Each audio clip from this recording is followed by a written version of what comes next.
Assalamualaikum warahmatullahi wabarakatuh. Salam sejahtera bagi kita semua. Selamat pagi, Bapak Ibu dosen yang saya hormati dan rekan-rekan yang saya banggakan. Pada kesempatan ini izinkan kelompok kami, kelompok 1, untuk mempresentasikan makalah dengan judul penerapan analisis SWOT sebagai strategi dalam menghadapi dampak usaha di era pandemi. Nah, ada pun studi kasus yang kami angkat yaitu studi kasus penurunan omset pada CP Cipta Gemilang Inovasi. Next. Dan selanjutnya, next. Sedikit tentang kelompok 1. Yang pertama ada Lipiani, yang kedua Meiliana Rositasari, yang ketiga ada Pak Edwin Herahudi, terus yang keempat saya sendiri Resti Andreani, yang kelima ada Nubi Rosawati, yang keenam ada Aulia Paradina, dan yang ketujuh Ahmad Tarik Irwansyah. Demikian kami dari kelompok 1. Nah, sebelum kita masuk pada topik analisis, sebelumnya kita sedikit membahas teori yang melandasi, yaitu manajemen dan tata kelola perusahaan. Jadi ada manajemen strategik. Jadi apa itu manajemen strategik? Itu adalah apa yang dilakukan manajer untuk mengembangkan strategi organisasi, merupakan tugas penting yang melibatkan fungsi manajemen dasar. Dan fungsi manajemen dasar itu terdiri dari beberapa. Yang pertama itu perencanaan, yang kedua pengorganisasian, yang ketiga itu kepemimpinan, yang keempat pengendalian. Untuk perencanaan, fungsinya untuk mengidentifikasi sasaran-sasaran, terus menetapkan strategi, dan mengembangkan rencana kerja untuk mengelola aktivitas-aktivitas. Selanjutnya untuk pengorganisasian itu menentukan apa yang harus diselesaikan, bagaimana caranya, dan siapa yang akan mengerjakannya.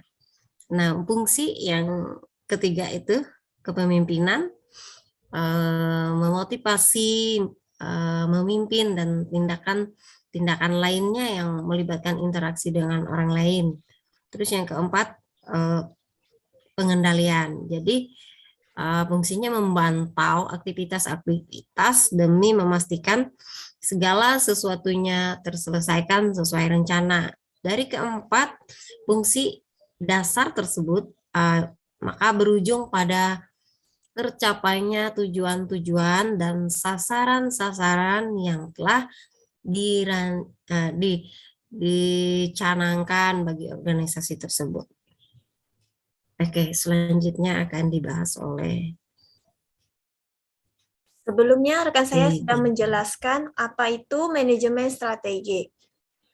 Selanjutnya, kita akan mengetahui 3 alasan mengapa manajemen strategi itu penting.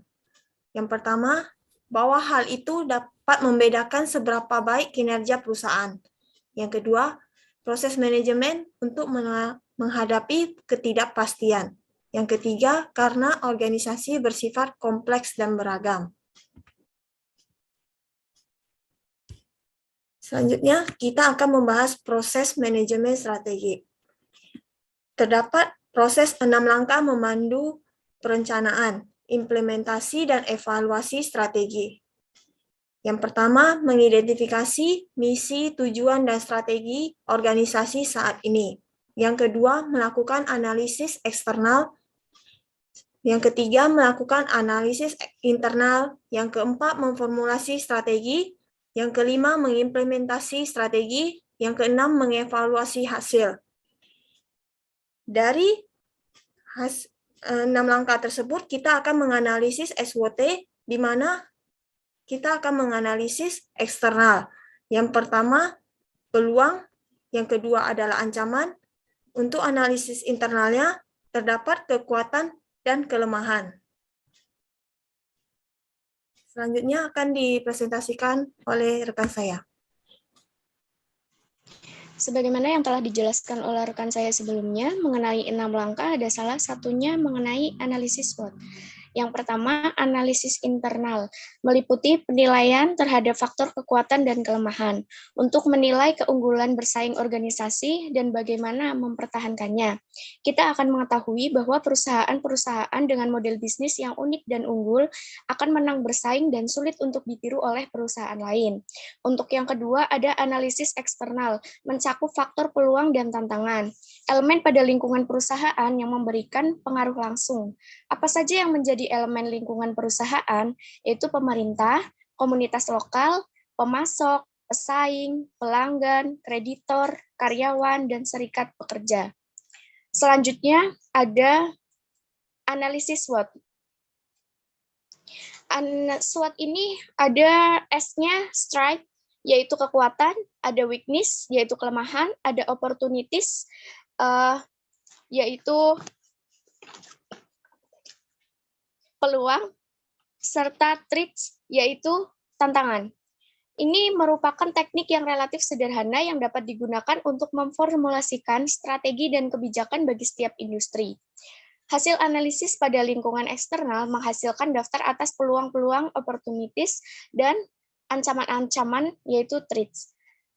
Sementara hasil analisis atas situasi internal yang menghasilkan daftar kekuatan, yaitu strength, dan kelemahan, yaitu weakness. Selanjutnya akan dijelaskan oleh rekan saya, Nufi. Selanjutnya, apa yang dijelaskan oleh Kamelina tadi, di dalam analisis SWOT terdapat matrik TOWS. Matrik ini menjelaskan bahwa ada 4 strategi yang bisa kita kembangkan. Yang pertama, ada strategi SO. Strategi yang memanfaatkan kekuatan agar peluang yang ada bisa kita manfaatkan. Yang kedua, ada strategi W dan O. Strategi yang meminimalkan kelemahan atau memperbaiki kelemahan dalam rangka mencoba meraih peluang yang ada. Yang ketiga, ada strategi S dan T, strategi yang menggunakan kekuatan untuk mencoba mengatasi dan memperkecil ancaman yang kita hadapi. Yang keempat, ada strategi W dan T, strategi yang mencoba meminimalkan atau mengurangi kelemahan dalam rangka mencegah ancaman yang harus dihadapi. Next, di dalam matrik TOWS ini ada faktor internal dan faktor eksternal. Yang mempengaruhi faktor internal ada kekuatan atau strengths, di mana kita harus mendaftarkan 5-10 kekuatan di sini, dan ada kelemahan atau weakness, mendaftarkan kelemahan internal di sini. Selanjutnya ada faktor eksternal. Ada beberapa yang mempengaruhi faktor eksternal, ada opportunities atau peluang, dengan mendaftarkan 5-10 peluang eksternal di sini, dan ancaman threat atau mendaftarkan ancaman eksternal di sini. Selanjutnya ada strategi S dan O. Gunakanlah strategi yang memanfaatkan kekuatan untuk meraih peluang. Strategi W dan O. Gunakanlah strategi yang memanfaatkan peluang dengan mengurangi atau mengatasi kelemahan. Strategi S dan T. Gunakanlah strategi yang menggunakan kekuatan untuk menghadapi ancaman. Dan yang terakhir ada strategi W dan T, gunakan strategi yang memperkecil kelemahan untuk menghadapi ancaman. Selanjutnya akan dijelaskan oleh rekan saya, Kak Aulia. Baik, terima kasih Nufi. Selanjutnya, key sukses faktor KSF adalah variabel yang sangat mempengaruhi posisi bersaing perusahaan secara keseluruhan dalam satu industri tertentu. Juga membantu melihat posisi perusahaan dibandingkan dengan perusahaan lain. Dengan memahami KSF, sebuah industri perusahaan yang aktif, perusahaan yang baru akan masuk ke sebuah industri bisa merujuk hal ini. Next. CV Cipta Gemilang Inovasi, about one of seller data supplier in Banjarmasin provides various kinds of seller data such as Excel, 3 Telkomsel dan Indosat with the help of Eggworks Science 2016. Perks berdiri sejak tahun 2016, memiliki pengalaman sebagai distributor produk seluler, mempunyai relasi yang luas dengan outlet-outlet di Banjarmasin, fokus bisnisnya supply to penjual lokal. With the Director, Pak Edwin Herarudi. Selanjutnya akan dijelaskan oleh Pak Edwin. Baiklah, terima kasih rekan-rekan sekalian. Pada pembahasan di atas, kita sudah melihat bagaimana teknik untuk melakukan analisis SWOT. Berikut disajikan data mengenai rasio penjualan online yang dilakukan oleh CV Cipta Gemilang Inovasi pada semester 1 tahun 2020 dibandingkan dengan tahun 2021. Mari bersama-sama kita lihat di tabel penjualan. Pada tahun 2020, jadi sebanyak Rp4.454.700 adalah merupakan penjualan tahap awal di tahun 2020. Kalau kita bandingkan datanya dengan tahun 2021, maka jumlah ini adalah mengalami penurunan sekitar 84,01% jika dibandingkan dengan tahun sebelumnya. Selanjutnya di bulan Februari, kita menemukan data penjualan sebesar Rp3.802.900, di mana artinya jumlah ini mengalami penurunan sebesar 14,63% dibandingkan dengan bulan Januari. Namun bila kita bandingkan dengan di tahun 2021, yang meskipun pada tahun yang sama mengalami kenaikan sebesar 143,58%,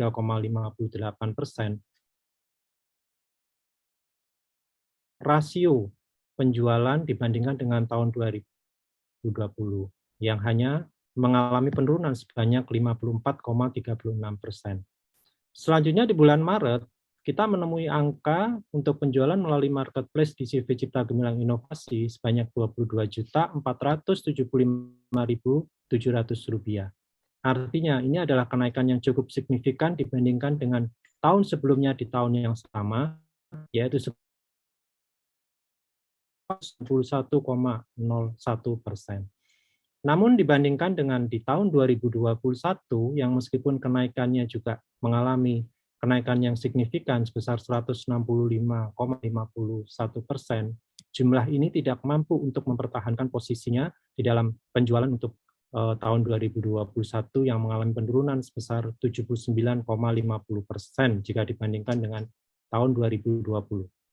Di bulan April, penjualan marketplace yang terjadi membukukan angka 14.260.400, artinya mengalami penurunan tipis sebesar 36,55%.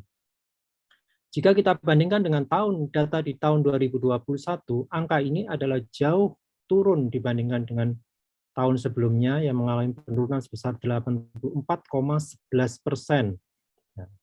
Di bulan Mei, kembali lagi, kita melihat angka CV Cipta Gemilang Inovasi menorehkan penjualan yang naik cukup signifikan sebesar 47,37%, meskipun tidak mencapai angka 50%. Hal ini jika dibandingkan dengan tahun 2021, penjualan yang sama mengalami kenaikan sebesar 90,49%. Lagi-lagi, jumlah ini mengindikasikan penurunan jika dibandingkan dengan tahun sebelumnya, yaitu sebesar 79,46%. Yang terakhir, di semester pertama ditutup di bulan Juni, di tahun 2020, CV Cipta Gemilang Inovasi membukukan penjualan melalui e-commerce sebesar 13.718.350. Artinya jumlah ini menurun dibandingkan dengan bulan sebelumnya sebesar 34,72%.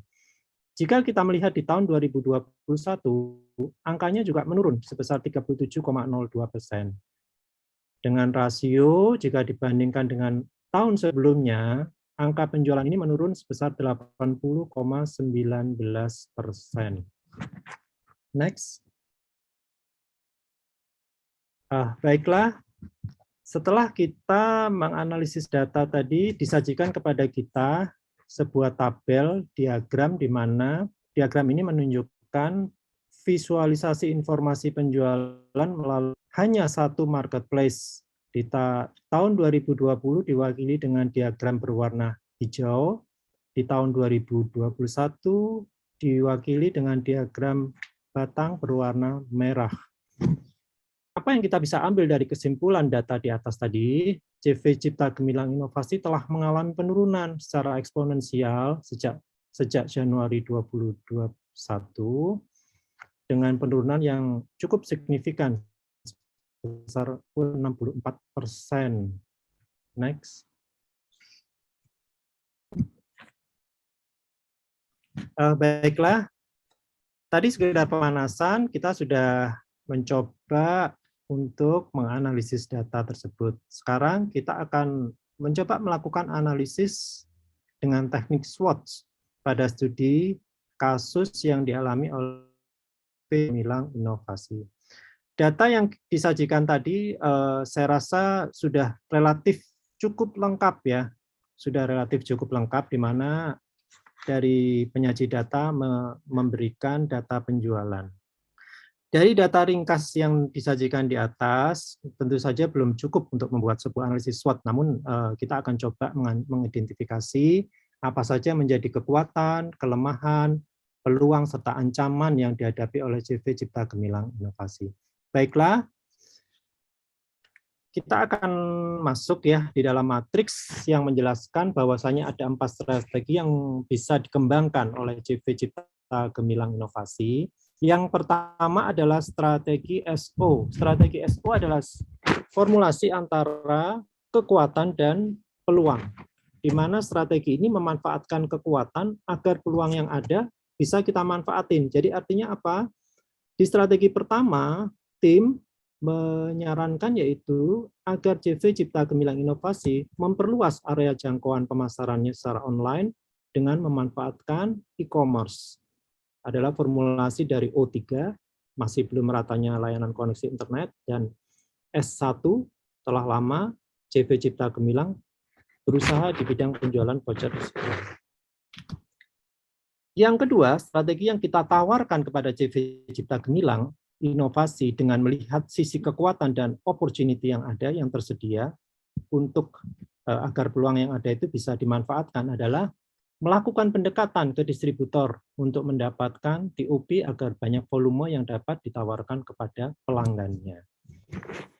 Baiklah, selanjutnya adalah ke strategi ST. Strategi ST ini adalah strategi yang menggunakan kekuatan untuk mencoba mengatasi dan memperkecil ancaman yang sedang dihadapi oleh CV Cipta Gemilang Inovasi, di mana dari tim menawarkan memformulasi antara ancaman nomor 3, pemain serupa terus bertumbuh banyak, dan diformulasikan dengan kekuatan yang dimiliki oleh CV Cipta Gemilang, di mana CV Cipta Gemilang Inovasi merupakan small medium enterprise, UMKM, di mana keputusan pricing-nya bisa diambil cepat oleh owner dan harga fleksibel mengikuti harga pasar. Yang kita tawarkan adalah seharusnya CV Cipta Gemilang Inovasi dapat memperbaiki kualitas produknya dan pelayanannya kepada konsumen. Jadi artinya apa?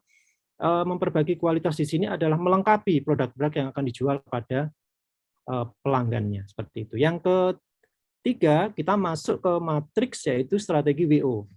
Strategi WO di mana formulasi antara opportunity yang pertama, distributor memandang penting pemain besar, sumber-sumber pendanaan dari perbankan cukup banyak dan beragam, diformulasikan dengan kelemahan yang pertama, mempunyai keterbatasan modal. Maka dari tim mengajukan usulan agar CV Cipta Gemilang Inovasi menyiapkan strategi untuk mendapatkan dukungan permodalan untuk mengembangkan usaha dari tentunya permodalan dari perbankan.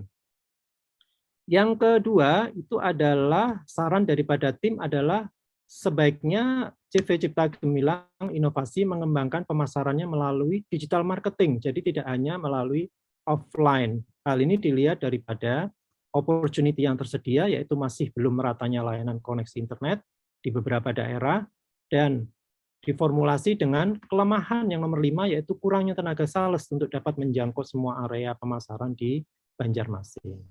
Yang terakhir adalah strategi WT. WT adalah formulasi daripada ancaman dan kelemahan, di mana strategi WT ini adalah mencoba meminimalkan atau mengurangi kelemahan dalam rangka mencegah ancaman yang harus dihadapi. Dari tim mengusulkan yaitu agar sebaiknya CV Cipta Gemilang Inovasi membuat positioning. Jadi memposisikan Cipta Gemilang Inovasi ini sebagai penyalur spesifik item produk, jadi tidak mass produk, jadi hanya pada produk tertentu, serta berapapun kebutuhan konsumen itu bisa dipenuhi oleh CV Cipta Gemilang Inovasi. Demikian itu strategi berdasarkan matriks yang dapat kita ajukan kepada CV Cipta Gemilang Inovasi. Selanjutnya. Demikian tadi apa yang bisa saya sampaikan dan tim kami sampaikan mengenai saran dan usulan kepada CV Cipta Gemilang berdasarkan analisis berdasarkan teknik SWOT. Ini adalah referensi buku yang kita gunakan. Satu, Robin Stephen P. Coulter Mary, dalam judulnya Pengantar Manajemen, cetakan Erlangga Jakarta. Yang kedua adalah buku yang dikarang oleh Amir M. Taufik, dalam judul bukunya Manajemen Strategik, Konsep dan Aplikasi yang dicetak oleh Raja Wali Press. Demikian yang dapat kami sampaikan, kurang lebihnya kami mohon maaf, mungkin ada keterbatasan dari tim kami mohon saran dan masukan dari para pendengar sekalian. Terima kasih.